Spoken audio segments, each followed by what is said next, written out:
Welcome to Born for Greatness, a Rev'd podcast here to inspire you to pursue your greatest potential. I'm Clyde Sims. And I'm Alyssa Panozzi. We're your hosts. Together, we're sitting down with courageous, inspiring, and resilient individuals to hear about their journeys towards greatness. All right. Welcome, everyone. We have a special treat for you today. Alyssa Panozzi and myself, we thought it'd be a good idea to bring our friend and boss on the show today. So we have her here. She was born in Oxford, Connecticut, co-owner of Rev'd, and she started at UConn, finished and graduated at Northeastern, Meaghan St. Marc. Hey. Welcome. Hey, what's Welcome. up? Oh, I'm so excited. So excited. Thanks for having me. Yeah, thanks for being here. I'm going to behave. All right. You don't have to, Meaghan.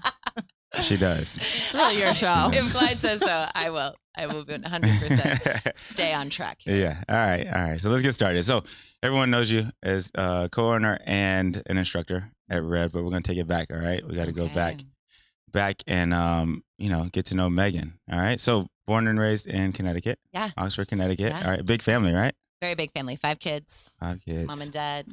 Where were you? I'm second oldest. Second oldest? Okay. Yes. Who else? I have an older sister, Caitlin, and then I have 3 younger brothers. Okay. 1, 2, 3. They're awesome. Wow. Everyone's awesome. I love them. I love the fam. Yeah. Yeah. Good people. Yeah. Very, All very good. Very close. Yeah. Yeah. Can't get away from each other. Yeah. Right? That's cool. Yeah, So it's fun. 5 kids. All right. Yeah. So attention around the household. What was that like? Yeah. So you had to fight for it. Yeah. You had to cover your dish at dinner so that no one else would touch your food. And you always had to have something going on in your life that could outshine everybody else. Uh-huh. So there was a lot of competition. And so some people kind of fell into the more quiet, listening zone at the dinner table. And then others, we were performing at all Which times. one? I was Yeah. literally on a stage at all times trying to get people to look at me. What do you think? Come on. Yeah. No, I would do I was actually telling Liz Conway that I was doing a performance after dinner once, and I had a nightgown on and did a cartwheel and didn't have undergarments on. And I think I was like 7 and we'll never live that one down. So there you go. Okay, I'll behave now. Sorry. But it wasn't recently. I was like 7 and then realized that, okay, like cool it. But yeah, we had to fight for the attention, and I think we're still kind of doing it now. That's why I think 2 of my brothers went into the military, because like you can't beat that. You can't beat flying helicopters and like sailing boats. That's true. Like What that, is the so. age differences between you guys? So Caitlin, my sister, and I are 15 months apart. So we're what you call Irish twins. So Yeah. we're like really, really close in age. And then Andrew is about a year and a half, almost 2 years younger than me. And then Patrick is another 2 years younger than that. And then Kevin is 2 years younger than that. Okay. So we range in age from 35, 36 to 27, I think. Kevin What's the is. cutoff for Irish twin? I think it's like 15 or 16 months. I think you have Okay. to be within like you have your baby and then you've got like 3 months to get pregnant again or something Yeah. like Okay. that. I Like think it's like yeah. nuts. Yeah. Right. Like I would basically, if I was having an Irish twin, I'd be like pregnant now with my next kid. Oh. Like after having Mia, which, sorry, Matt, not gonna happen. Not yet. Yeah, not yet. We'll hold off on So that. your parents are Irish. Yeah. So my mom is like, I mean, we haven't done our 23andMe yet, but my mom's like 75% Irish. Okay. And my dad is Irish and Norwegian and French Canadian. So yeah, Interesting. yeah. So my maiden name is Severson, which is a Nordic name. So that's like Norway. Yeah. Norway. Fun fact. Mhm. What is your mother's maiden name? Boyd. Which is my maiden name Yes. as well. Wow. So we're Yes. related. Spelled the same way? Yeah, Yeah. BOYD. So like a huge part of my family are the Boyds. Yep. Because my mom's one of 7 kids and has a bunch of brothers, and they kept the Oh name. wow. So, I didn't know yeah. she had. Wow. Yeah, lots of kids. So I think I have like 50 first cousins. Yeah. It's like nuts. That's Yeah. wild. It's fun. It's Yeah. really fun. But all makes sense. I know, Alyssa, it was like 2 of you guys in the house, right? Yeah. And I've seen home videos of you guys. Yeah. And you were definitely fighting for attention. Yeah. I had 100%. 2 younger sisters, and I was fighting for attention. So Yeah. I can only imagine. You with learn 5. a lot. Yeah. Yeah. Yeah. All right, cool. So let's fast forward. Okay. All right. So college. We're gonna go to college. Mhm. Straight to college. Sorry. Yeah. Actually, no. Let's go back a little bit. Oh I want gosh. to talk about. I want to talk about like the middle school, high school. What was it like growing up in Connecticut? Connecticut. Yeah. I think, so okay, let me back up. Yeah. I'm not from New England. Right. And New England. I mean, Connecticut's considered part of part of New England. I've heard a lot about it, but I know only through you some things. So what was it like? Oh boy, Connecticut is like exactly what you think it is. It's like the trees changing in the fall, the beautiful colors, white picket fences, the station wagons, the nuclear family, 2.5 kids, mom and dad home in the house. And then there's the variations to it too, but I luckily grew up with both my parents present in the household and like a really loving marriage and, kids everywhere. I don't think we locked our doors. I think there was always a neighbor over the house. My dad is so involved or was so involved with like sports and coaching. And so we always had like our teammates at the house. We always were just doing something. Yeah. And we grew up as an athletic family. We all played sports very early on. We started with soccer and then like my brothers got into hockey. I got a bit into lacrosse in high school. My dad was a swimmer in high school and my mom was a softball player. So it was just like always things going on. And so we pretty much were thrown into sports early on. And that's very New England, like soccer games every Saturday and Sunday. And that's how we grew up. And it was a lot of fun. And our town is a really small town. So it's actually the largest land-wise in Connecticut. Interesting. Fun fact. But it has like the least amount of people, at least at the time I grew up. It's grown a lot since then. Wow. We had like one stoplight in our town for a really long time. No high school, too small for it. Oh, really? Yeah, too many people voting against it when it came down to taxes. They were like, no. So I went to high school like about a half hour from where I grew up. Okay. Which opened me up into like a whole new group of friends and stuff. But you had an awkward phase. I knew you were trying to like bring that up. That's why he asked about middle school. Okay, so I think we all did, so we can. Yeah, it's relatable. You were never as awkward as me. I bet I was. I bet he was. I mean, we would have been friends though. Yeah. I'm out of here. No, I was super awkward. You know what? I didn't care about the stuff that like a typical like 12-year-old girl would care about. I wanted to play sports, hang out with my friends. I was like decent at school. I got some good grades. Yeah. I had very short hair. A bowl cut. I've seen. Well, photos. It went from like pixie to bowl. It would like shift back and forth depending on the season. Wait, what's the difference now? So a bowl cut looks like you actually put a bowl on your head and just cut the hair. Okay, I know that. Oh, is that what that came from? Yeah. Oh, yeah. Because it was an easy cut. You put the bowl on the head. I don't know if anyone actually put a bowl on the head. I bet they did. Yeah, my hairdresser just knew how to do it like natural. Okay. She was like, "Give me that steady hand." Steady hand, yeah. Yep. And then and mine would kind of part right here, so I had a little it was like little. I guess like early curtain bangs, I guess, right? Okay. And then pixie cut is much shorter, where it's kind of just like spiky. Okay. So I product. So I would do some gel, and then I was really into butterfly clips, just to add a little feminine touch to it. Yeah. So I would kind of like make little rows back, almost like cornrows, and I'd put a butterfly clip, so it looked like I had like a headband of gems. And I used to do that too. Yeah. Yeah. What age is this? That was probably like 7th, 8th grade. Okay. And I just remember, because also like when you play sports, right, and it's all girls, like all the leagues I think I was only co-ed soccer until I was in like maybe 5th grade. And so at that time there was enough girls to play on our own league. And a lot of people would be like, "Oh, like there's a boy on your team," and I'd be like, "Who?" Oh no! I was always like, "I'm like, who's the boy? Like, where's he at?" Right? And then I was like, "Oh, it's me." And I remember too, I played basketball, and someone was like, "Oh, there's only one girl on your team," and I was like, "Yeah, it's me." And they were like, "No, it's Morgan." And this was a sweet, feminine looking boy, Morgan. And I was like, "No, and it was just, I was like, we're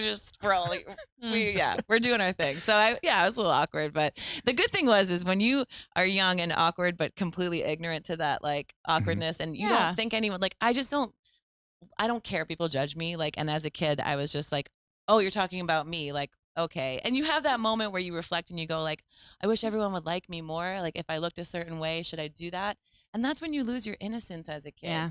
You're like, you start to think about what am I doing and what am I saying and what do people think of me? So for a very long time, I didn't think anything of it. And I'm back there now in my 30s. I don't really think. It's like you go in a circle, I think. You do. Yeah. That's a talent though. Thank you. So to be able to block it out. Yeah. Yeah, I think early on, it's just you get raised the right way. Yeah. And like, so. And one funny story, your dad was your like soccer coach? Yes. Right? Just one story. Listen, I don't know if you've heard it. I don't don't think about when so. he was yelling at me. Yeah. I love this story. My dad, Jim, he's the best. And he was my soccer coach. And like Jim off the field, the kindest, like he's the biggest heart ever. Like I could go on and on about my dad. And a lot of you guys know him and he's just amazing. On the field, like drill sergeant, like we would play basketball, he would like knock our teeth out because he'd be like in the paint, like, and I'm like, we're like losing our teeth. Like, what's happening here? I mean, like baby teeth, but maybe some adult teeth, but whatever. So many times, not even just once, but many times, he would be coaching and he would be yelling like directions at people, and he was yelling at me. And I'm standing on the sideline next to him. He's like, Meaghan, use your body. Step on, let's go. And I'm standing there, and I'm like, Dad, I'm like, you didn't put me in yet, Dad. Oh no! I'm like standing on the sideline, and he's like, oh, whatever, Sarah. And I'm just like, oh my God. I'm like, this dude is so intense because it's tough to be the coach's daughter. He didn't give me any favors. In fact, like I probably didn't start that game. That's why I was standing next to him on the sideline. But yeah, he thought he was yelling at me, and it wasn't me out there. Which you should have known because I was the only one with short hair out there. You should have known, like. Sure. That's not me. Yeah. So, but yeah, he just it's even funnier once you get to know your dad. Yeah, He's a trip. He's the best though. Story. Yeah. Hey, Dad. All right. Fast forward. College. Right. You started at UConn. Yeah. Okay. Yeah. How long were you there? I was there for a semester. And I wasn't sure if I would stay or go, but I was admitted like late start to Northeastern, so I just did a semester at UConn and was like, all right, let me try this out. Okay. And it was crazy. Okay. So, but you left. I did. I left after the first semester to start at Northeastern. At Northeastern. Okay. Yeah. What was that? What was the decision? The reasoning. So I went into college and I was studying physical therapy at the time. That was what my major was. And so I had applied to the PT program at Northeastern and they gave me a deferred admittance. What's the word for it? I think that's it. Yeah. Yeah, that's right. And so I went to UConn just to take classes under that major and I ended up like not liking science. And I was like, well, that's good thing I know that. Yeah. And I decided, I was like, all right, I just want to, I want to understand what it is I want to do. And being at UConn felt like being at high school still. It's like a lot of my high school friends there. And it was a pretty crazy party school too. And to be honest with you, I was hanging out with like a lot of the athletes because that's what we were doing. And I wasn't really focusing on school like I should. And so I always kind of wanted to be in a city too. And so every time I went to Northeastern and I went to Boston, I really felt like that was my home. Yeah. So I decided to change my major to communications, go up to Northeastern and just like give it my best. And I ended up loving it there. So yeah, but you got to find out where you feel good. And if it's not round one, it's round two. Like, yeah, that's what it is. So yeah. That's cool. So what'd you study at Northeastern? Communications, journalism, and media studies. Okay. Yeah. All right. Yeah. Which led you to after school. Yes. So Nesson, that was your first job out of school. Yeah, actually my first job, I was in school when I got that. Okay. So Northeastern does the co-op program. And that means that you stop taking classes for 6 months at a time and you work in a field. Right. And back in the day, some of them were like unpaid, like high labor hours, like all week long. So I got a job with Cox Sports in Rhode Island and I was covering like local high school and college sports in Rhode Island. So I was doing PC basketball. What's up, Jess? Yeah. And hockey and then like a lot of like the local like college sports. And I had always been an athlete and always loved it. And so it was really cool to do that. And my goal at the time was to be an on-camera sideline reporter. Or analyst or whatever that might be. So then I met the director, Mike Narachi of the Red Sox, and he was doing some work with Cox, and that's where he got his start too. And he's like, look, we're looking for interns with the Red Sox this season. Do you think you could work for both networks at the same time? And I was like, for sure. I don't know. Like, that's so me though. Like, yeah, I'll be there. So like I would leave Boston to go to Providence at like, I think like 5 a.m. and work at Cox till noon and then hit Fenway Park from like 1 p.m. to like 2 a.m. So like you just, and for like, I don't think either job was really paying me anything at the time. And so I did a season with the Red Sox and Nesson, and then they asked me to come back for hockey that year. And so then I just started doing like the seasonal like hockey baseball, and then I was also doing some freelance work with the Revolution, and the Patriots and the Celtics. So it really opened me up into like not working necessarily just for a network, but working for all the networks that would come in, and you build a reputation, right? Yeah. And at the time, I was just like the production assistant, and then I was the stage manager, and just kind of kept building my way up, and meeting the people that had the jobs that I wanted. Yeah. So it was cool. Interesting. That's cool. Yeah. You know, I was thinking today, actually, on that you said that about the the two networks. Yeah. When you're really into something and hustling towards something, it's almost like you say yes first, and then you Yeah. figure it out, right? You do, and we do a lot of that here too, right? Like we try to we say yes because we know it's something we're capable of, or we hope, and then we're like, well, now I have to map it out. But yeah, especially at that age, I didn't think no was an answer to anything because I was one of the only females. I was the youngest on staff, and I was like, no, I got to say yes to this, within reason. But yeah. What do you think it was about sports and production that made you want to work there? What's so funny? Like you're just kind of like going with the tide in a way when you're in college. Yeah. And everything kept telling me that like I was an athlete growing up. I related to athletes. I thought with a team mentality a lot. And I just always really felt good in these jobs that I was saying yes to.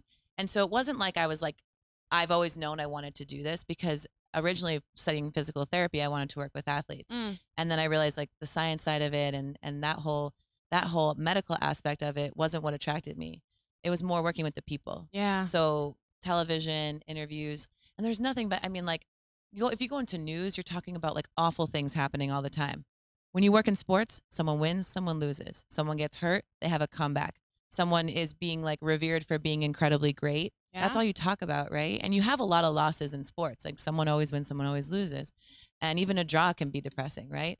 And so I just saw like it's so black and white, right? Like there's a win, there's a loss, and then like you talk about the special moments that got them there. And I really like the aspect of that. And the conversations that you have with athletes, this is what they do day in and day out. And that's what like when we became friends, knowing that you're an athlete, like I was like, I understand how your brain works a bit, right? Like, because I had been around them for so long. And it was cool because finding your path to a job that was able to like keep me in that arena was really important to me. Yeah, it's this is a little bit off script, but I'm thinking because I always wanted to work in sports, and that was my goal too, coming out of college and then going into my first job and then going to grad school for sports management. Yeah. I feel like being an athlete growing up, I wonder if a lot of the people that you worked with had been athletes themselves growing up as well. Yeah. Like the people on the production side, were they mostly athletes, or were they more just, there's all different sides of sports too to work in. Yeah. So yes and no. So I think it's like totally split. Yeah. You've got your super technical people, right? Like a lot of the camera guys, a lot of the audio guys never played sports, but just always were tinkering in like electronics and like learning in that way. Some of these guys are so funny. Like they're standing on the sideline at Fenway Park and they're like, I don't even like baseball. Right. And then other guys are like, this is everything to me. Like, I'm just watching. So Mike and Russ were the director and producer at the time. And if they're watching this, they were literally the greatest people. Like, they gave me so many opportunities. I will send this to them. Yes, I will. And they gave me great opportunities. And they both were athletes when they were younger. And so they were more on like the directing production side. And then a lot of the technical guys and girls were never always in sports. But, so it's true. I think you then see, especially in, the on-air talent, a lot of the color analysts and sideline reporters were athletes, and became famous in that way. And now that face is now being used by networks and whatnot. So because you understand it a little bit too. Yeah. I mean, that's why you do the commenting that you do. Yeah, because you understand the sport better than, if you've played the sport, you understand it better than anybody. Very so true. Yeah, it's easy to analyze. I mean, is it? I was just gonna say, is it though? You say that. I mean, you're talking after the fact, Yeah. I mean, I couldn't do that. You got to for have soccer. some knowledge, but The hardest is play-by-play. play-by-play. Talking and talking. Like, I've worked with so many incredible play-by-play, like Jack Edwards from the Bruins. There's nobody like him in the game, right? And and Bob Costas, I've worked with him too. And like, they just know so much stuff. They'll be like, 17 years ago on this day, this player, and you're like, well, that part of it is wild. Yeah. I can't retain information like that. No. I mean, we'd have like sheets and sheets of notes in front of us, and you can't even look through it all. But if you wanted to get some facts, you can Yeah. go You to can them. find it. Yeah, And you have your facts in your ear too. There's always this guy True. with like a computer like saying like, But then you need to be able to hear. yeah, it's a lot. It's multitasking at its finest. Like when Yeah. I was doing sideline reporting, I'd have someone in my ear and I'd have the athlete in front of me and I'd have like the delay coming into like the stadium on the jumbotron. Like it was a lot going on. It's like spin class. Yeah, exactly. Well, that I can Exactly. do. Full circle. You could do it, Liz. All right. So after Nesson, you moved to Florida. Yeah. So I was like 24 and I had picked up another job that was going to pay my bills better at a website design firm here in Boston, Metropolis, who actually did our website. Oh, yeah. And Mike is awesome. And so I was working for them and I was like hustling to get over to Fenway, and I had finished working at Cox at that point.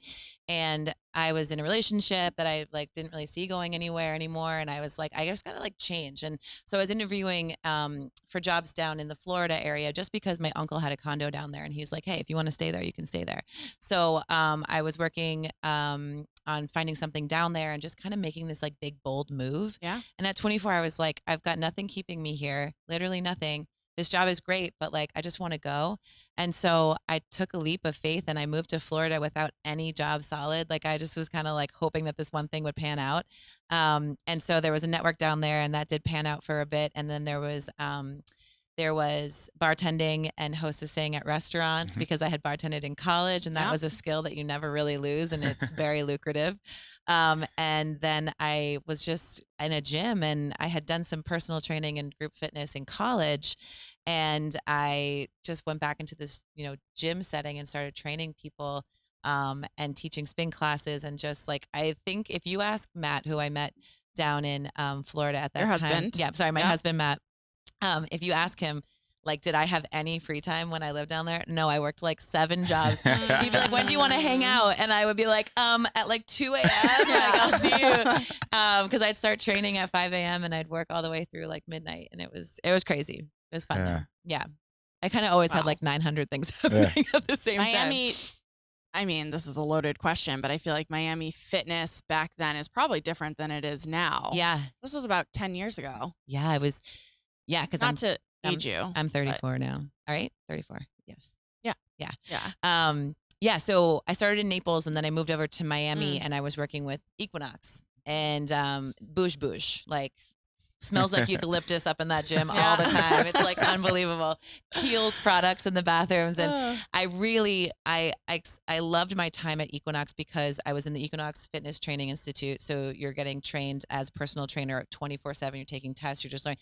That's where I learned the bulk of being a trainer. That's cool. And the spin classes. So I was the only trainer in my group that was group fitness and personal training. Typically it was 2 different groups of people, but I was like, I just want to do both. And so Jeff, the group fitness director, and Audrey at the time, the director of the personal trainers, they were like, you can do that if you think you can do that.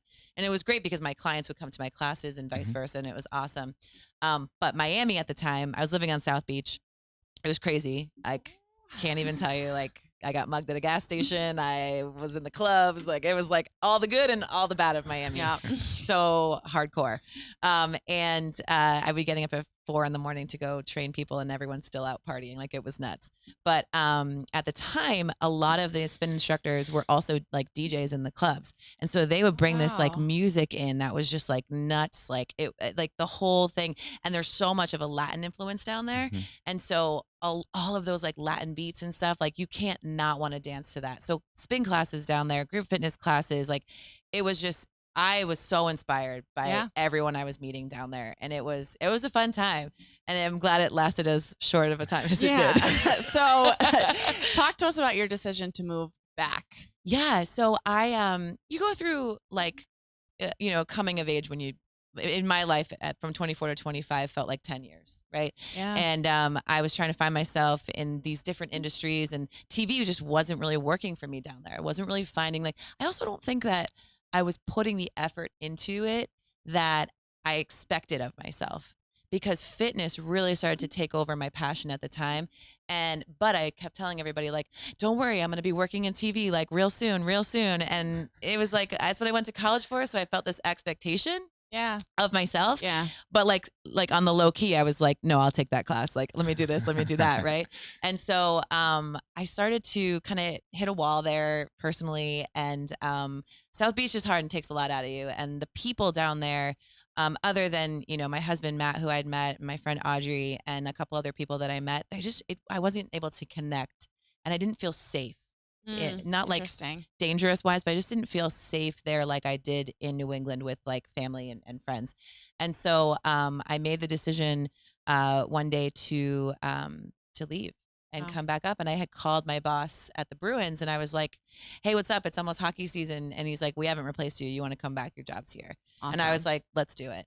And so I came back up. My brother flew down and drove the 28 hours with me. My brother Patrick. Yeah. Yeah. We did it in 2 days. We made one stop in DC to visit a friend of mine and then came back up and I was terrified. I was like, what was all that for? Like, what did I just spend, a year and a half of my life doing and kind of coming back home with nothing to show for it? So I thought at the time. Right. Yeah. And so yeah, but I think I made the right decision. Again, like the tide of life was just kind of like pulling me to come back up. And now I'm super thankful for the time that I had down there because I have so much experience and knowledge from that trip. And you met Matt? I did. I met Matt, which was he's my trinket from Florida. Yeah. All right. So you made it back to Boston. Yeah. And then you left again. Yeah. All right. Well, we'll get there. Yeah. We'll get there. We're going to take a break. Yeah. We're going to take a break. We got to hear from our sponsors. We'll be back. We'll be right back. Are you ready for the next level? Your greatest potential awaits you with Rev'd. Rev'd offers high energy workouts challenging both your body and mind. Visit Rev'd in the greater Boston area or online from anywhere. Check out their current offerings and promotions at revdindoorcycling.com. All right, welcome back. We're getting into Meaghan St. Marc and learning more about her and her journey in life, basically. A little bit of everything. So you came back to Boston, you left again, right? We're going to get there. You went to New York City. Mm-hmm. All right. Before we get there, we got a game. All right? A little break in the action. Oh, favorite part. It's called greatness or fakeness. Greatness or fakeness. Greatness or fakeness. So the way it works. So Alyssa's going to take over. She's going to name something. Greatness is awesome. You love it. Thumbs up. Fakeness, not so much. All right. It's that simple. Simple. Don't overthink it. Okay. Right. You just got so serious. Don't. Yeah. Overthink it. Yeah. People overthink it sometimes. Okay. Sometimes. All right. I'm just going to go like what comes off the tongue. Rest days. Greatness. Would you like to? You can't elaborate. Yeah. I'm sorry. Yeah. I was just going to say, yeah. We're not saying don't say anything about it. Greatness. You said rest days, right? I did. Okay. Yeah, you need them. We didn't always believe in those. Right? Yeah. We don't always believe in those, or we don't always act on those. We always believe. No, we believe in them. Yeah. We don't always take. We don't always Right. take them. Rest days have taught me a lot. I've taken many rest days recently since I just had a baby. But in the middle of like actually teaching and working out and everything, rest days are how you recover. And recovery has become very key in my life because it's the only way to perform. Greatness. Okay. Greatness. Bottomless brunch. Greatness. Yeah. Is that food or a beverage? No, it's not wearing both. pants. They have both. All right.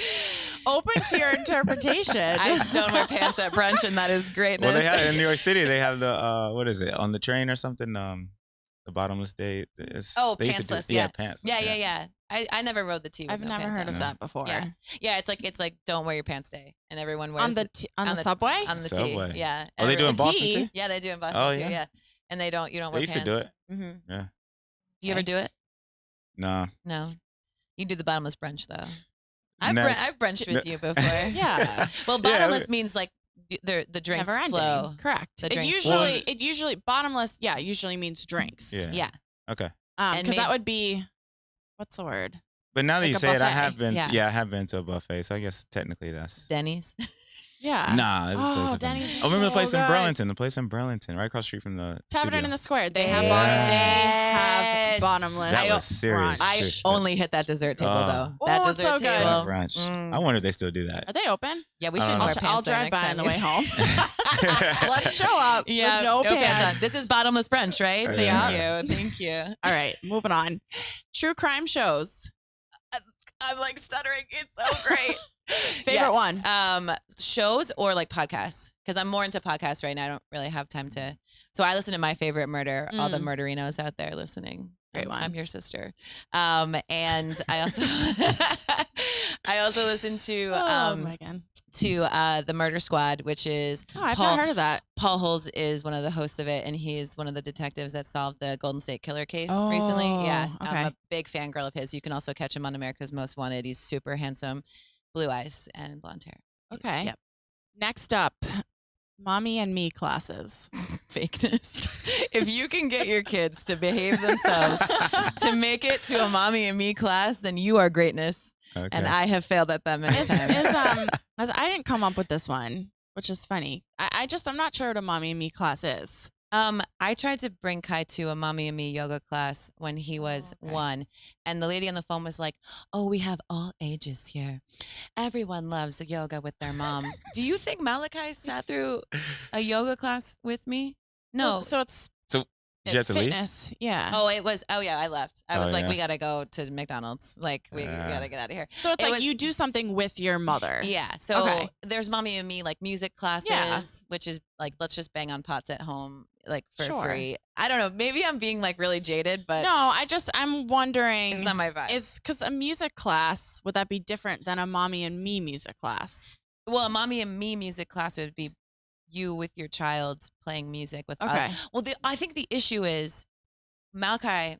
I have 2 kids, but Malachi's the one I've had for longer, so I have more experiences with him. Mia doesn't leave the house yet, but so he's social like me, and so if we're in a room with a bunch of other people and do you think? Like we're both like, Right. what are you doing over there? Oh, okay. Like he's in everybody's business. Right. There's no like focusing on mommy at that moment, I guess is like, so it becomes Malachi and them instead of like mommy and me. I mean, Yeah. I'm now clear. Thank Yeah. you. Okay. Fake CBD gummies. I Gummies in particular. gummies. I think greatness. I haven't done a CBD gummy. Okay. I've done other kinds What of kind? gummies. THC, like with Oh. like weed gummies. Oh. I was thinking that's the same thing. Yeah, no, so No, CBD, that's why I said gummies, Clyde. CBD Gummies, CBD edibles. doesn't have like the high fat, like Okay. the THC in it. Did you just mean Okay. gummies in general? No, edibles. Edibles. So So edibles. not CBD gummies. gummies. Okay. Yeah. You just Okay, mean got it. edibles. Yeah, yeah, yeah. edibles Okay. are Yeah. are greatness. I'm learning. Okay. Yeah. All right. Like because Yeah. CBD Yeah. doesn't really. I'm sure there are gummy forms. CBD takes the You're right, you're TCH right. out. yeah, Correct. yeah, and it's more of just like a body relaxer Calm, and like yes. a pain reducer. No, but edibles before I haven't really been able to have them because I've been pregnant for a while and then breastfeeding. Yep. But I never really liked. Well, okay, so I've smoked weed. Oh my god. And so I didn't like What? I didn't like smoking, and I felt like my lungs, like it was just like a sad day for them. And Yeah. it's also like totally like it's totally like, you know, hypocritical to the like fitness and wellness lifestyle that I lead. Like why would I smoke something? So being a person who struggles with anxiety, I don't want to just have a glass of wine every time I want to cut the edge off of like feeling nervous about things. And I was trying to figure out a holistic and safe and natural way to do that. And I found edibles, and they helped in moments that I needed them to help. Thank you. You're for sharing welcome. that. Wow. Yeah. I That was cannot great. run for president anymore. That was greatness. Have you Yeah. said fakeness to any of these? Yeah, I said Yeah. fakeness to mommy and me. Oh, right. Yeah. Okay. Last one. Ford Focuses. Oh, nostalgia. I say greatness. You could hear me coming in it though from far away. That engine was loud. Yeah. Meaghan used to have a little silver Ford Ford Focus, Focus. yeah. That was like really on its last leg. I mean, it didn't have legs. It was Yeah, just like yeah. sliding along. Yeah, it was. But she got. I bought that car the day before I drove down to Florida and went through that whole life change. She lived with me on the Oh, beach. She lived with me in wow. Boston. She got towed 100 times in Southie. She made it to New York City, and Mm. then she's now All right. she's been passed on to the junkyard. Speaking of, did she have a name? Stacy actually. Stacey, Yeah, which Stacey, is so all right. funny. Yeah, Oh, yeah, Stacy. So you and Stacy headed to NYC. Yeah, Stacey and Okay. I packed up. We headed to NYC. She went back home quickly because you don't need a car in New York. But yeah, we went to New York. and I was actually living in Hoboken. Okay. But I took a job. I took like a personal, like, get your shit together, Meaghan moment. And I was like, get a real job with benefits. You're going to be 27. You can't live on your parents' insurance forever.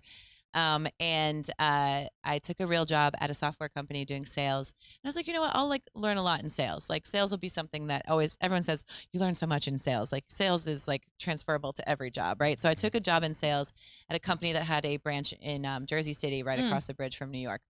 So I moved to Hoboken, which was amazing, and that's where I met my roommate Mallory. Wait, how'd y'all meet? We met on Craigslist. You did? We met on Craigslist, and I met her at a restaurant one night, and she was there with her boyfriend at the time, Darius. And I'm like, look at this guy. I'm like, I know this guy. Like, he's so familiar to me. It turns out he was on the New England Revolution, and I was covering their games when I was working in Boston, and so I recognized him. And she was like, how do you know my man? And I was like, oh, don't worry about it. And I was like, don't worry about it. And so we moved in together, and she's become one of my closest friends, and Darius has become a really close friend. And that's actually, you heard it now, how I met Clyde Sim. Yes. Because they would come and play, and we would Craigslist. Craigslist. Yeah. Craigslist. I met you on Craigslist. Yeah. I got you for free. So we moved to New York, and I was working my butt off. I was traveling Monday through Thursday every single week to the Midwest to sell some software that I didn't give two shits about. And I was like going crazy in New York, having fun, still teaching some spin, working in the gyms, very part-time, and realized that I absolutely 100% hated my job, like beyond loathing of my job. And I was like, am I learning anything? I don't even know. But every time I step into the gym, I was back where I wanted to be. So, yeah. All right. And so Rev'd brought you back. Yeah. Or the idea of Rev'd. Yeah. Brought you back. Yeah. Tell us about that. You called me and told me that we should open a spin studio together, right? Like, It was Yeah, Clyde. yeah. Clyde called you. Well, Clyde, so long story short, I would come up to Boston and we would go to spin classes together and yoga classes and like kind of just talk But about. before that, Yeah. the way we met was, so like she just mentioned, her roommate Mallory, Yep. her longtime boyfriend Darius was one of my teammates. Yep. And we were on the way back from Columbus, away trip. And we landed on Sunday, like mid-morning. And Darius is like, my girlfriend's coming up. She's bringing some friends. And we're celebrating her birthday. So we show up to rooftop at Legal's rooftop. Yeah. That's where you That's where guys it met? Yeah. I love that place. Oh, that's where we had the party too. For the, That's really full circle. So we show up and it's like three of us. Yeah. And then Mallory brought up Meaghan and her other friend. Amanda. Yeah, Amanda Trent. And when we sat at the table, Meaghan and I ended up sitting across from each other. And so by default, we just had conversation. Wow. Meaghan wore these big glasses the whole time. Sunglasses? Sunglasses. I did. Yeah. It's And she's had this big, It's bright up there. this man. big, she's Meaghan, right? Yeah. And so, but anyways, we talked about fitness. And then, so she'd come up every now and then with Mallory because Mallory was up like every other weekend, I feel like, to hang out with Darius. And then we would go to some spin classes and stuff like that. And we just kept talking about fitness. I was coming at the end of my soccer career. And then I was going to play one more year in California and decided not to do it. It just wasn't worth it. And I had like maybe one more year left in me, legs wise and to be a professional athlete. And then I couldn't stop thinking. One of the classes we went to, I just loved it and couldn't stop thinking about it and knew I wanted to do fitness. I knew Meaghan was super passionate about it. I knew that she was looking for a reason to come back to Boston because at the time Matt was going to come back here and go to Northeastern. Yeah. Her he's now going to college, husband. Yeah. And so, it didn't. The one thing I love about Meaghan, she's such a free spirit. That it didn't take much convincing. No, not really. I was like, Not really. Let's do it. Yeah. Yeah. I had to. No, You go ahead. You go ahead. I had to like explain to my family and friends that I was like quitting my like software sales job, and some dude named Clyde was like, let's start a spin studio, and everyone was like, what? I'm Kate DeVore, my best friend. You know Kate, you love Kate. Yeah. She was like, you are crazy. And I was like, she was like, it's not going to work. Nothing's going to happen. But Kate has been at every studio opening of ours. She's great. Yep. Yeah. But that She's, is, it is crazy. it is nuts, It actually. is. Yeah. Everyone thought we were crazy. Yeah. Yeah. And well, now, you were. Well, we now didn't- looking back, we definitely were. yeah, we You didn't still know. are, definitely though. We didn't know Well, anything. You need to be crazy to be entrepreneurs, I would argue. You do. You have to be You nuts. do. Yeah. You do. But to do it with somebody that you don't, I mean, we were knew friends. each other, Yeah. but we Yeah. didn't really know each other. Yeah. Yeah. Thinking back, it could have been really, Yeah. really wrong. Yeah. It could Yeah, have been but I really mean, bad. but Yeah. when you take a risk like that, like you think, what's the worst that could happen? Like we just don't have our business and we go get jobs. Mhm. Like we both were Right. like, I think pretty hireable at the time. Like, Mhm. you know, you had a great career and a college degree, and I had a, college degree and some work experience. Like would have been okay. Would have been a Yeah. bummer, but would have been like dap it up and like move on. Yeah, You know. yeah. But then we got to know each other better because of the things that we went through very early on Yeah. in the Mm. business. Yeah, And now yeah. it's like we're family. And then now we're super close. But Mhm. even back then, there was a lot of positives, I think, of not knowing each other that well. Yeah. To be honest, yeah. Yeah. That's so. actually probably very true because a lot of people would start a company with somebody, a close friend, Mhm. or Yeah. closer than you guys were. Or a spouse or something yes, like that. Yeah. yes. Yeah. And I can imagine there would be a lot that would get in the way. Yeah. Do you remember Yeah. those first days? I mean, I'm sure you guys will never forget, but let's just talk a little bit about the first days of planning of Rev'd. I know this is about Yeah. Meaghan, but I think people would be interested Well, to that's hear my life. Well, yes. a little Yeah. bit more about like from the time that Clyde called you and said, Yeah. okay, let's open a spin studio. Then Yeah. what? So I went to work on the business plan, Mhm. and I was like, "Dear Google, how do I write a business plan?" And Google wrote back to me and they said, "Here's how you do it." And so I was working in Jersey City, and there was a Starbucks downstairs from my office. And so I would spend all day in my office, like cold calling customers. Mm. And I was actually just writing the business plan. And then I would go downstairs and like write it in the Starbucks and just kind of call Clyde and be like, "What do you think about this? And what do you think about that?" And he'd always be like, "Yeah, yeah, yeah." Yeah. And so, so the business plan started coming to fruition, and my boss at the time, my manager, Matt, called me into a meeting and he was like, "We have to have a review on like your performance." And I was like, "That's really convenient because I'm actually quitting and I'm starting a Wow. business in Boston." And he was like, "That's great because we were going to put you on a performance review because things are not going well here for you." And I was like, "Well, that's because I haven't been working for you. I've been working on our project." So, so I quit my job in March of 2014 14. Yeah. and moved up to Boston and was living in your living room. No, you had your own room. Oh, yeah. Bilal Yeah. had moved out by that point. Yeah. Yeah. So Clyde's roommate, Bilal, left and left his dog too. Remember, we had Otis for Left a the bit. dog. Oh. Sweet baby Otis. He made it back. He Oh, did. okay. Yeah. Yeah, Yeah. Good. He used to cry a lot though. A lot of crying. So I moved into the apartment behind Legacy Place with Clyde, and we were like, well, I think at that point we had already found our first location though. I think before I moved, we had signed a lease. Mhm. And we just were like, okay, so what do we need? We need a location, and we need a contractor, and we need this, and we need that. And we just kind of like just thought we were checking boxes and making it up as we went along, really is what it was. But I, to make money, had to start bartending again and teaching spin in the city. So I would jump on the train from Dedham Corporate, go into the city. I didn't have a car. Stacy didn't come with me. Yeah. The car was like, that was wasn't a thing at the time. Yep. So I was taking the train in. I was borrowing Clyde's car. Like it was like real, like, hustle grind time. It was fun though. It was fun. And Yeah. we didn't know what we were doing. Yeah. It was just like one thing at a time. Yeah. We figured it out as we went. Yeah, and Yeah. our first location was actually location like 2.0 because we signed a lease on a space that would have only given us room for like 10 bikes based on like the parking allowance. In Dedham? So in Dedham, yeah. Wow. Right next to where we are now. And so we had to like break that lease because we were like, we can't make money on 10 bikes in a room. It's just not a spin studio. So then I remember that night we were at the Dedham Town Hall, and everybody down there was just like, they didn't understand what we were trying to do. And you're trying to elevator pitch what a spin class is to like a bunch of, guys and girls at a table that are just like, we don't know what spin is. And Right. so you're trying to prove yourself constantly, getting up in front of people that are judging you. And, back to what we were talking about before, like you can't care what they think. You just have to like constantly gun it for what you want. Right. Yeah. And so we left that night realizing that lease wasn't going to work and we were going to have to break that lease.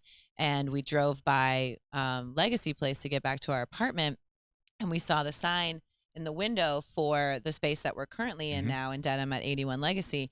And I'm like, like I was like, we should call. I'm going to call. I'm going to call that number in the window because it's for lease. And so we called, and I think we went to the Yard House. Yep, So I think it was time to like have a drink. Yeah. And we're sitting there, and I think, did he call you back that night? Next morning. Next morning he called you. And within 24 hours, within 24 hours, we were standing in a space signing a lease and like, yeah. So it worked out. I don't even think we read that contract. No, I didn't read that one. But, I tried to read them all, but I didn't read that one. Yeah. Yeah. And worked out. Yeah, it worked out wild. really nicely. So then we just started like getting to work on that location, and it was wild because I think at that time that's when your health started to shift a bit too. Yep. Is that okay if we talk about that? Yeah, absolutely. But this is about Meaghan. No, I know, but but it's part of the story. No, but yeah. That's when I had to start dialysis. Yeah. I think I just started right before we opened in August. Yeah. August, yeah. So it was a lot of it was a stressful time. Yeah, It because was. when you were in the hospital, if we back it up a little bit, you were at MGH and I was bartending right up the street on Beacon Hill. And I was just thinking to myself, like, my friends in the hospital, we're supposed to be starting this business together. Yeah. And I'm like, what does this look like, right? Yeah. But Clyde always kept it real positive. Like, even on the That's hardest surprising. days in there, I'd come in and like try to keep it light. Like, I'd walk in and be like, are you done being dramatic yet? Can we go? Can we leave now? And but I never questioned it because I knew that we were trying to do something special, and overcoming your health obstacle and the obstacles of just like making enough money to pay our rent. And like, I just knew this was going to be something really cool. Yeah. I just knew it. Yeah. You know? And like, and that's when people stopped doubting us. Mhm. And I Yeah. think that people started to say, no, you've got to do this. I remember talking to your dad once, and I was like, just having a nice conversation with him about what we were trying to do. And I was like, yeah, if it happens. And he was like, you crazy, like it's happening. And I was like, okay, Clyde Sims third, you got it. And so you overcome those obstacles, and thankfully Clyde's health improved and then started on dialysis. And I mean, like, we would be working in the studio. I was like, setting up the computer and mind body at the time and everything, and Clyde be rolling in from like 4 hours of dialysis, like ready to go. It was like impressive, like the way that he would show up like that. And so it made me realize like I had to consistently show up too, Yeah. So, yeah. And how many studios do you have now? We got 7 right now. Do you know that? We had 6 pre-COVID. Wow. Technically, yeah. Technically, yeah, we have 6 permanent locations and a 7th, the 7th pop-up. Yeah, so come a long way. Y'all are my idols. Thank you. All right, real quick. Yeah. Best memory Oh, Of my life, of starting Rev. Best memory of starting Rev. Oh gosh, there's so many to pick from. I think there's something. You know what? Grayson's gender reveal. Oh yeah. And That was I know it wasn't my baby, but That was I cool. feel like he's one of my Yeah, children. Yeah. And I came in, so I wasn't in the class. Clyde and Britt had this class, and at the end we were going to turn the lights on to like blue or pink, and the whole room was going to know what the baby's gender was. And I had your family on FaceTime. Yeah. And I was like, that's why it was special to me though, because what we do is spin, right? We have classes and people exercise and feel better about themselves and get healthy. But what we created is a community and a family. And even though your family's in like North Carolina and Washington, D.C., they were there in the room with us that day. And that was because I said, yes, let's call it like, we need them to be here for this, right? Yeah. Because this is a moment for Rev and for the family, but also like for your literal family is growing, right? And so that to me, like I have goosebumps thinking about it. It was so special. I've never seen that room so sweaty either. Oh, that room yeah. was like nervous energy, nervous sweat in that room. Oh, Yeah. my heart's like pounding. No, it was thinking about that. unbelievable. And I'm like, it was really special. So I think that's probably top for me. That was Yeah. really cool. Yeah. So we could talk about Rev for hours. Yeah. And we should probably do an episode just some more like what it was like to start Yeah. Rev'd and all that stuff. Yeah. But let's get back to you. Oh boy. So what are you currently focused on? I'm focusing on a personal shift, really. Like so I just had my daughter 2 months ago, just like over 2 months ago. And so now I'm a mom of 2 kids. But I have a passion and a drive to be at work. And so I'm trying to navigate what that looks like and what my roles are. And when I'm somewhere, I'm in one mindset, and when I'm another place, I'm another mindset. And anyone that has children knows that when you first have a kid, your brain is on them 24/7, no matter Sure. where you are. Like I could be talking to you, but I'm thinking about them. And then slowly for me over time, I'm able to not mute that, but have that there, but have it take up just a little bit less of my brain. It's still there. It's still so important to me. I'm not talking about priorities. I'm talking about in the moment where my focus can be. And so the other day I taught a class, and for the first time I wasn't like, what's Mia doing right now? You know what I mean? Like I was Yeah. actually able to focus on my class, and that's biology. Like, and so I'm kind of like, I'm navigating how I can be present where I am. Mhm. And I've always had a hard time being present where I am because my brain is always going so like many different places. And we multitask so much as parents, as entrepreneurs, as friends, as family members. And so right now my focus is, well, how can I be the best I can be at my house and be there for my kids and my husband? Because like, I mean, I have an incredible husband who's been so supportive throughout the years of like what I always want to do is always crazy, you know? And then how can I be like the best like leader and partner and boss and coworker? Yeah. And so it's so broad to say that's what I'm working on, but I'm like, I'm here right now. Yeah. I'm focused on the two of you, and I'm proud of that, you know? And then I'm going to leave here and get in the car and drive to my parents' house with my kids, and I'll be focused on them, you know? And it's But like, that's not broad. That's what a lot of working parents have to focus on, and even more so just where do you want to be? Where do you want to go? Yeah. Where do you want to put your focus? How do you figure out where to put your focus at which time too, Yeah. which is important. And I've watched you grow a lot over the last years that I've known you in all of those. I mean, when I met you, you had a boyfriend who turned into a fiance, a husband, and now you have 2 kids with him. Yeah. So I've seen you evolve over time. yeah, my which has trophy been cool. husband. Yeah. We love Matt. Matt for president. Seriously, vote early, vote often. What have been the most helpful resources along the way? Gosh, Matt. Yeah. Seriously, my husband's been in the military for 15 plus years now. Wow. And I know, right? Thank you for your service. That's babe. incredible. And he's actually at a leadership training right now. And the military is incredible. Obviously, it's all about leadership and mission accomplishing, and that's pretty much where my civilian brain, you know, understands it to be. And so when I'm struggling to decide how to react to something or act on something, or he's my sounding board, but he also isn't just going to be like, you'll figure it out. He'll be like, this is how I would handle this situation. And in the military, this is how we do it. And his mind is so clear and focused on like the mission at hand. Yeah. And so I have learned to adjust my like decision making to like where is the mission being accomplished. And a lot of times I'll talk about those quadrants of like, you know, financially successful for the business and mission fulfilling, just mission fulfilling and not financially successful, neither, or just, you know, financial. And so he's what brought me to that decision making like process. Oh, wow. And so yeah, so he's a super influence on me in so many great ways. And also he's like a stellar parent. Like he's raised kids, like, you know, his nieces and nephews before I ever met him. And so when I had a kid with him, I was like, how do we do this? And he was like, here's what you do. I was like, what, they're coming home with me now? Like, what am I doing? And so he really lights the way for being a parent. He's an incredible dad and partner. And then also like Clyde, I'm not just saying this because you're sitting here and, you know, looking so nice and all, but you've influenced me in so many ways of just like overcoming obstacles and just staying on the path and knowing that it's going to work out. Like how many times have you said, yeah, I hear you, but it's going to work out, right? Like how many times everyone in this room, Jesse just started laughing, right?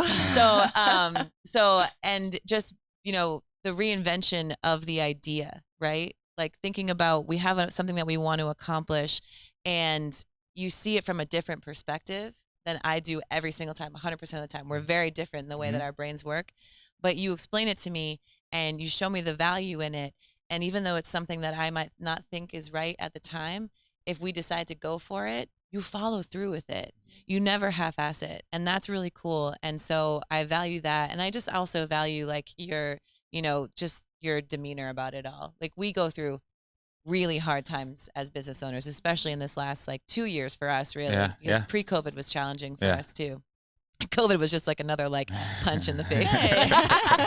And so those nights that I would call you and be like, I just failed again. I can't, we're not getting what we need right now.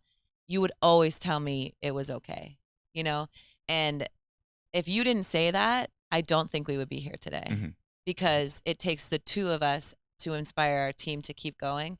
And when one of us is not able to do that, it throws the balance off, right? Yeah. And so I value that, because it's been hard. It's been really, really, really hard. And so thank you for that. Yeah. Of course. And same to you. Thank To you. I mean, yeah. You We made me cry. we couldn't have Guys. we couldn't have done it alone. I No. tell people all the time. Yeah. But that's why you Sure. two complement each other so well. And I'll just step in here for a moment. Yeah, because yeah. the way that you guys work together, and we as a team talk about this all the time, is we just want to make you guys proud because you thank work you. together so well. And you're right, Clyde has his positive attitude. He has these visions that I don't understand where they come from, but hey, should we start a podcast? Sure. Here we are talking to Meaghan on it, and Yeah. it's done in the best way because we have the best team possible. And then it's Meaghan like, well, how do we do that the practical way? Right. And you both have such good ideas in different capacities, but you couldn't have one Meaghan and you couldn't have one Clyde, or it just wouldn't be Yeah. what it is. And then you've also valued building a team around yourselves, Yeah. and you're in the trenches with us every single day. And that's why we work so hard, is because you guys are right there with us every step of the way. So we Thank just you. want to make you. Oh, we're Proud. proud. We're proud. Yeah, I'd say and we're there's- proud. yeah. And timing's been great too, because there's Yeah. times where one of us is down Yes. Yeah. for the count, and Yeah. the other one is able to step up, and vice Yeah. versa. So It's true. Yeah. It's Yeah. so true. Yeah. I Yeah. mean, like, I think about this past year, and I'll open up about it. I've been struggling with severe depression. Yeah.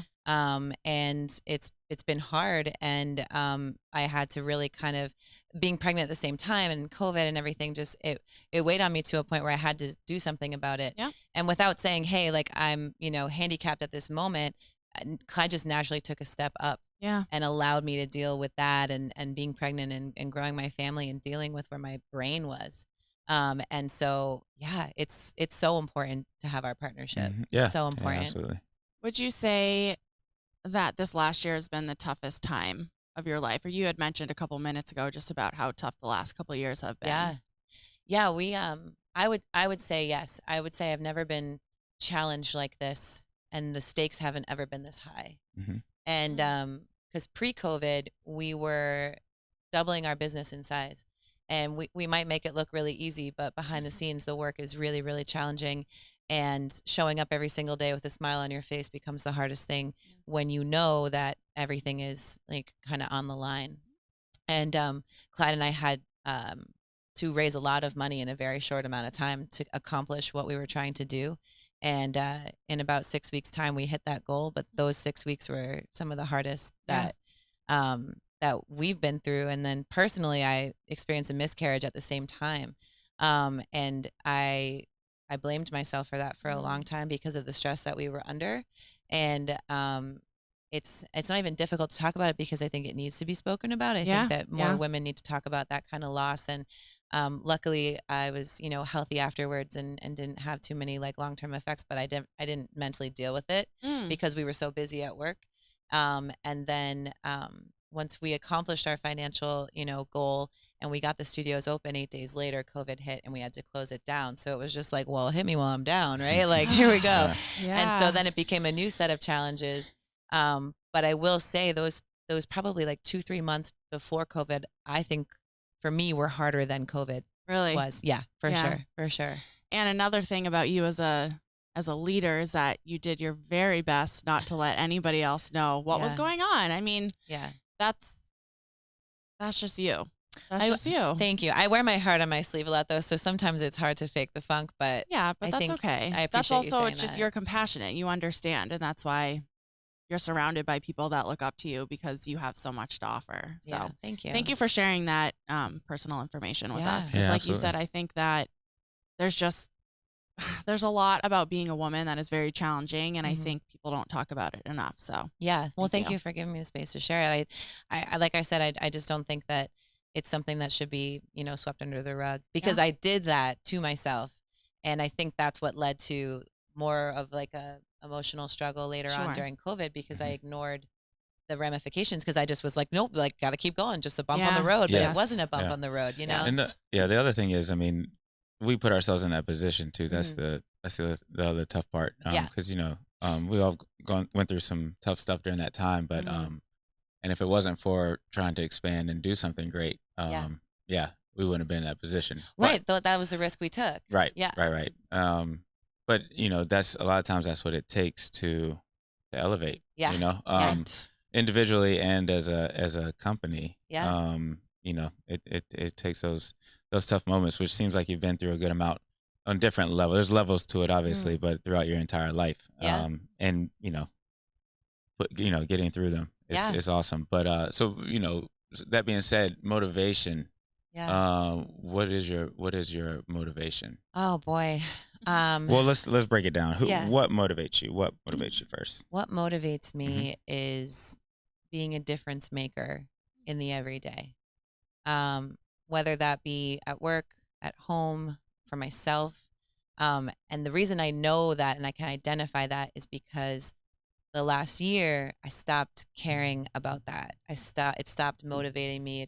I really had no motivation. Getting out of bed in the morning was very challenging for me. And I was totally unaware of it at the time, but I was losing a part of me. And that part is that being that difference maker, that change maker. And it could be literally just like, changing the simplest thing, making a slight, shift in the house, or, painting the wall blue, like whatever it is, or, starting a whole new arm of our business.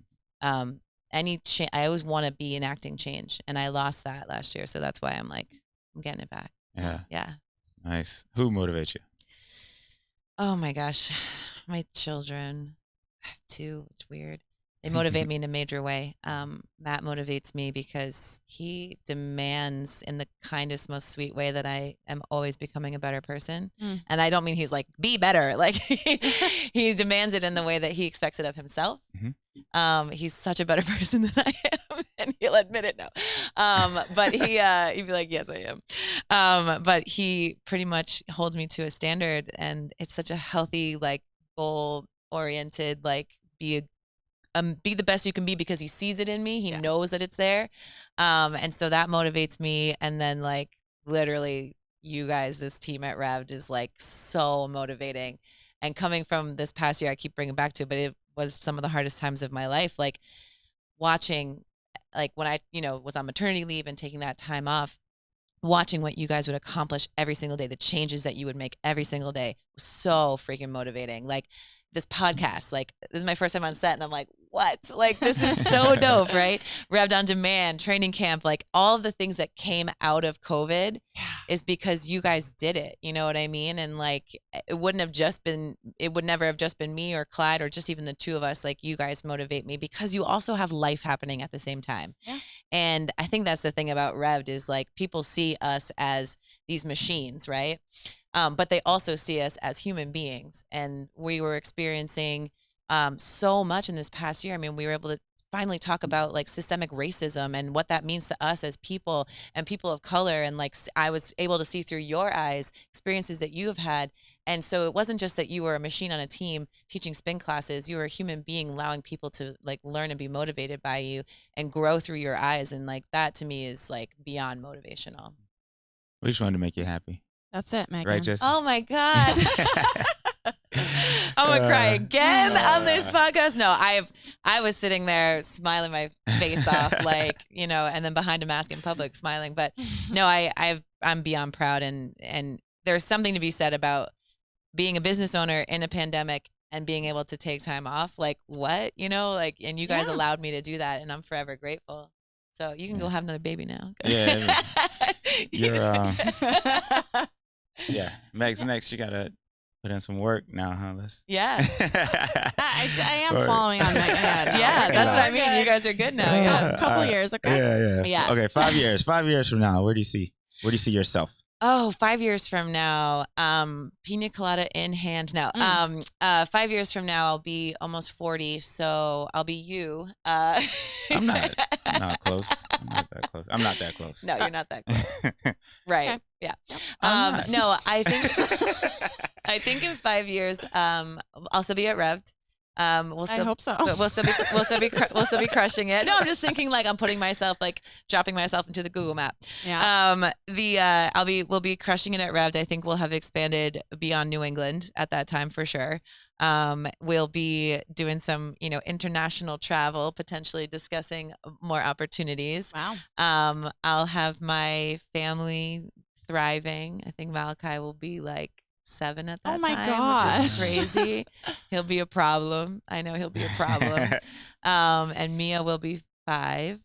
And so it'll be comedy, I think, at all times. Like, I think I'm excited about 5 years from now. And I had never lived in that 5-year thought process before now. Because now there's like things to look forward to that are much more than just, like seasons, I guess. I don't know. It's weird. All right. Well, take a deep breath. We're done. We're done with the tough stuff. The tough stuff. All right. So, rapid fire questions. All right. So this is harder than what we just stuff. did, by the way. It's fun though. It's fun. Okay. Fun stuff. Okay. Alyssa's got you. We're not elaborating too much on these. All right. First thing that comes to mind. Okay. Let's do it. Okay. Ready. Number 1, hidden talent. Impressions. You have to do one. Which one? I can do the turn it up. Can you do an impression of Clyde? A Clyde impression? I could do it. Oh my God. All right, let's see. Let me just shake it out a little bit. It's not going to be feeling like that is not a talent, Meaghan, by the way. Like, talk about the most talentless person showing their talent. That's me right now. Talking like she's Aries Spears or something like. With his impressions. So you're talking like you're. Yeah. Okay, good. I've seen you I'm do not impressions. Some They're good ones. They're I good. have to be in the moment. Like I can't like be put on the spot for it. But like, I got one. Yeah. Because I don't think your Clyde one's that great. To be honest. Okay. To be honest. Yeah. Britney Spears. Oh my God. Come on, man. Yeah. Listen, we were sitting one night having some drinks, and I was literally crying, laughing. Oh my God! Wait, crying, do we have a drink? Because it might require me to drink right now. But no. Okay, let's see if I can do it. What's something that she just said, like on her Instagram? You guys. Wait, I have to do it. Hold on. It's so hard to do. Allie's dying over there right now. Everyone's been asking me what's in your closet, and I just want to really share with you right now that like I've been dancing in my kitchen, and it's not even that good. It's not even that good. It was that night. Maybe that was good that night. Drinks, you guys. That was good. No, but she's more subtle than that. She's like, all right, y'all. Yeah. Y'all. All right. Remember when Clyde Epic just fail. said, keep this moving? I guess another talent would be That's good. That's fine. That was That was fine. Thank Next you. up, Okay. favorite podcast you're listening to? Failure. Keep it moving. You mentioned the murder podcast, but Yes. what is your favorite one you're listening to right now? Oh, my favorite murder is my favorite because Okay. I don't have to elaborate, but you should go listen to it. It's so good. It is great. funny and it's I second it's that. great. And Two they're great they are ladies. like huge victim advocates too, like huge victim advocates. So it's cool. Proudest accomplishment. I think being like in this world still. Like I think being here. Who would you get lunch with? Anybody in the entire world, dead or alive, tomorrow? Tomorrow. Oh my gosh, it's supposed to be fast, but it's so hard. I would get lunch with my grandmother. I never met her. Yeah, my dad's mom. Oh wow. Yeah, so I would love to just know her. Yeah. I got some info on a medium. Medium or median? Medium? Medium? Medium, Like yeah. a ghost talker person? Yeah. Really? Let's go. That would be amazing. I just got believe in it. chills. I believe in that. I believe Absolutely. in energies. Yeah. Yeah. I believe in that. And yeah, she passed right before I was born. It'd be really cool Wow, I didn't know that. to know her because my dad's so incredible. Like, I would love to know what his mom was like. Yeah. Yeah. I bet she's a wonderful lady. Have tea with her, something like that. She wasn't British. I don't know where. Hello. A favorite movie when you need a belly laugh? Favorite movie? Yes, I really love when I need a belly laugh. I love like really crappy movies. I think a funny movie. You know what makes me laugh? Like, I love when other people think movies are funny, so I'll watch Coming to America with Matt, and he laughs. He at loves that. He laughs at the same jokes every time, and then I'm like, okay, this is funny to me. Wait, does he so, like the second one though? It's a longer conversation than we Okay. have time for, but yes. Okay. And then he has his like, he's got Yeah. it. Yeah, he's got his It's opinion. like I even know that Matt loves Coming to America. Yeah, when it's on TV, it's on. Yeah. And I don't think I've ever seen it all the way through. I've just watched pieces of it with him, and I love watching him laugh at it. I know. So I'm like, he did the same thing to me. He sent me a message and was like, "Yeah, remember this from Coming to America?" I was like, yeah, right. Oh yeah, he'd always be like, "Coming to him," and then the second one came out, and the dude was waiting until midnight for the release, like on like the streaming app, and then we turned it, and it was already released, and he was like, "I can't believe I've been waiting for this all day." And I'm like, "It's already released, like, bro, chill." But yeah. Okay, next up, what do you do to lift yourself up when you're feeling down? What do I do to lift myself up when I'm feeling down? I exercise. I really, and I know that really truly works now that I've taken time off, like, and had babies and not been able to do that. Right. That's the true lifter for me. Mm-hmm. Yeah, same. Yeah. Most looking forward to in summer 2021. Oh, hot girl summer. Get this bod back. Let's go. Let's go. And being back at like full capacity at Rev'd and getting back to what those classes felt like.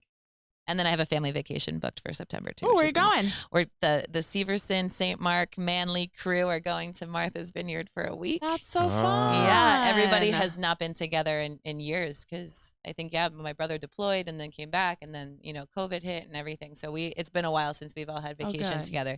The drinks will be flowing as they should be. Yeah. Okay, I know this one is very tough. Oh God. Favorite moment on the podium.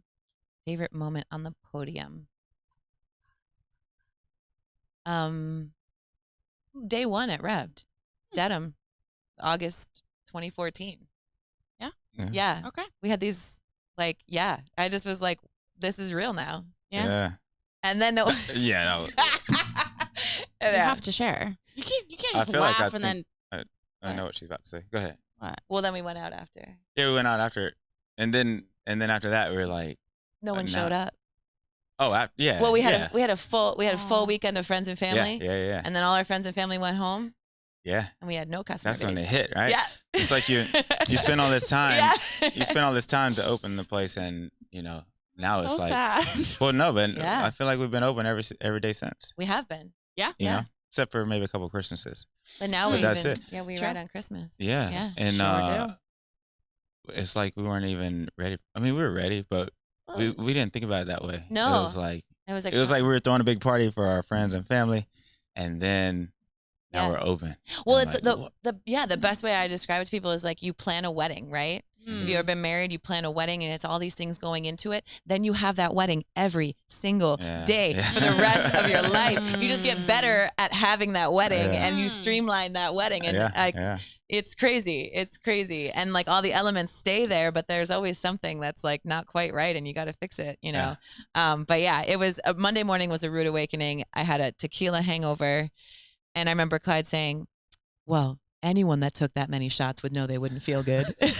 I was like, you remember that? I do remember that. I was like, I don't want to go to work today. And he's like, you have to go. And anyone that took that many shots would know they wouldn't feel good. Interesting. And I was like, okay, I was probably still drunk myself. Oh yeah. I was like, Papa Clyde, you just don't have to Thank teach you. the 5:30 today. Yeah. Yeah.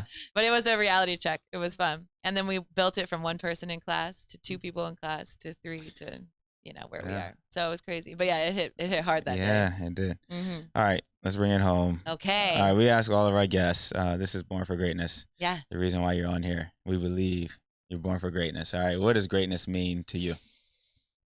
Alyssa let me know that we were going to have this question. So I've been thinking about it. And greatness to me is like a rainbow, right? Like it has many different colors and shades to it. And sometimes you only see one of those colors at a time, but it takes all of them to come together to be the rainbow. Go with me on this, okay? I'm with you. And so at certain times, you don't see the whole picture. And at certain times, you're working towards something and it feels like you're beating your head against a wall. But taking a step back and taking a look at the bigger picture and seeing that whole rainbow is what greatness is. And so I see in my life, I'm constantly working on little things, right? I'm constantly working on myself and my craft and my body and my mind and my family. And the rainbow of my life is the greatest thing ever. And I'm worthy of that. And I didn't always think I was, including recently. I didn't think that I was worthy of like sometimes even having a life, right? And so then greatness to me is recognizing in those small moments that everything matters that I do. And everything that I do is for the bigger picture of my life.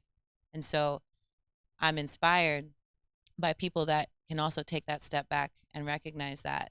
And I'm inspired by myself because I never thought I was great at anything, right? Because I was living in the little moments. And if I failed at something, there's no greatness there. But they all are part of the colors of the rainbow of your life. And so I think that even when you fail, it still adds color to your rainbow. Thank you. I like it. Thank you. Good way to end Thanks, the guys. podcast. Thank you. This episode of the podcast. We can't keep going. Alyssa, I think it was a success, Liz. I think Alyssa had so. an idea. It was a joint idea, Yeah. but this is a good one. Thanks for Yeah. pulling me on this. I'm honored. I'm very honored to be a part of well, it. thanks for So being here. thank And thank you you. guys for joining us for another episode of Born for Greatness, a Rev podcast. We will see you next time. Thanks again, Meaghan St. Marc.